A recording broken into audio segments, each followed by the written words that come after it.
Hai,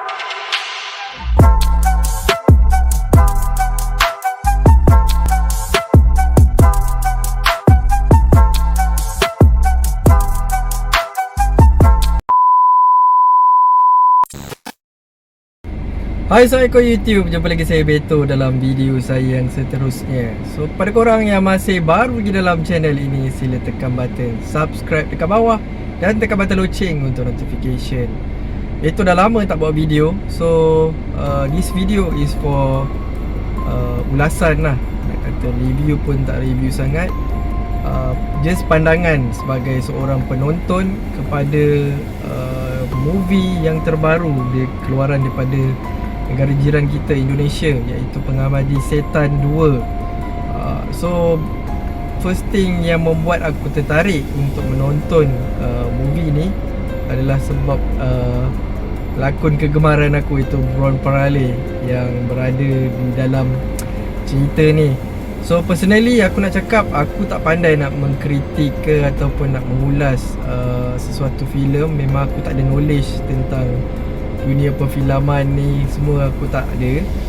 So it's the point of view as a penonton pada filem ni. Aku baru je tonton video cerita ni tadi. Dan apa yang aku boleh katakan, cerita ni adalah sebuah cerita seram horror yang agak santai.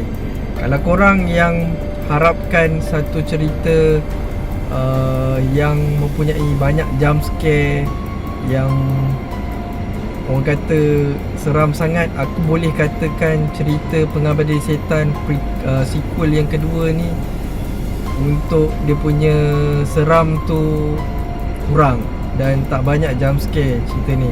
Cuma kalau korang yang dah ikut daripada cerita yang pertama, ini antara orang kata kau kena completekan lah cerita ni, sebab dia ada macam kesinambungan lah daripada cerita yang pertama.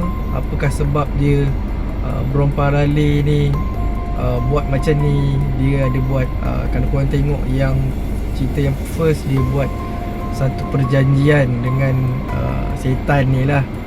Dan dia ni as ketua keluarga dia nak pastikan ahli-ahli keluarga dia ni selamat. Dekat sini korang akan dapat jawapan dia, kenapa dia buat macam ni, apa sebab dia buat macam ni.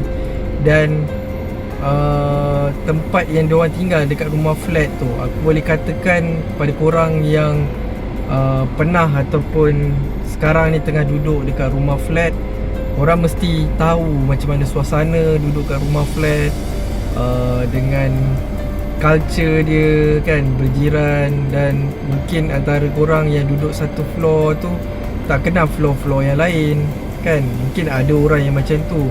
Kalau orang yang jenis yang ramah, mungkin setiap satu flat tu dia kenal siapa, ni rumah pintu ni rumah siapa, ni rumah siapa dan sebagainya. So dekat sini dia ada penekanan dekat situ, hidup berjiran ni macam mana kan, korang kenal dengan jiran korang ke tidak, macam tu. Dan daripada sinematografi dia, aku memang sangat suka camera angle dia dengan dia punya quality movie, dia punya video tu memang aku sangat suka vibe dia pada tahun 80-an punya vibe. Dia dalam cerita tu dia tunjukkan dalam tahun 80-an punya vibe. Suasana dia tu memang kena.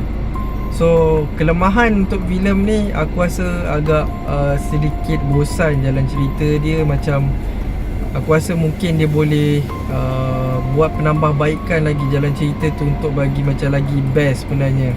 Sebab jalan cerita dia banyak bermain dalam kat flat tu lah. So boleh kata 80% jalan cerita dia tu dekat dalam flat tu. So dia main-main dekat situ je. Dan untuk dia punya starting intro tu memang sangat gempak pada aku lah. Dengan ada satu watak wartawan tu yang boleh katakan dia ni bukanlah watak utama, tapi dia ni the man of orang lah dalam cerita ni. Aku pun tak tahu nak sebut macam mana, tapi dia ni boleh orang kata the man of the character dalam cerita ni, yang mewarnai cerita ni sebenarnya. So kepada korang yang tak tonton lagi cerita ni, korang boleh pergi dekat panggung wayang berdekatan dengan korang. Kalau korang nakkan satu cerita horror seram yang santai, yang tak buat korang punya jantung jatuh tergolek-golek, ni jalan cerita yang sangat sesuai lah.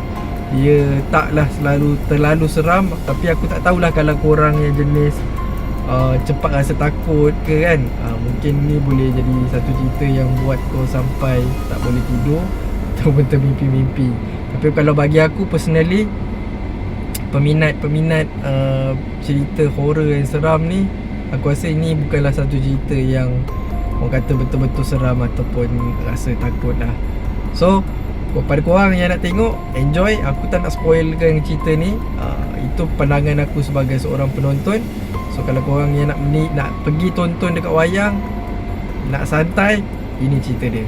So setakat tu je untuk ulasan dan point of view as a penonton. Pada korang yang masih baru lagi dalam channel ni, tekan button subscribe tu untuk support di channel.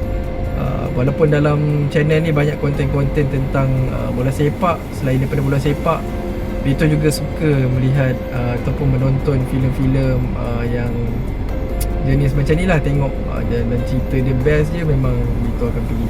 So setakat tu je untuk video kali ni. Pada korang, hopefully you enjoy this ulasan. Dan jangan lupa untuk support di channel, tanda sokongan korang. Dan jumpa lagi di video akan datang. Assalamualaikum. See you guys on the next video. Bye guys.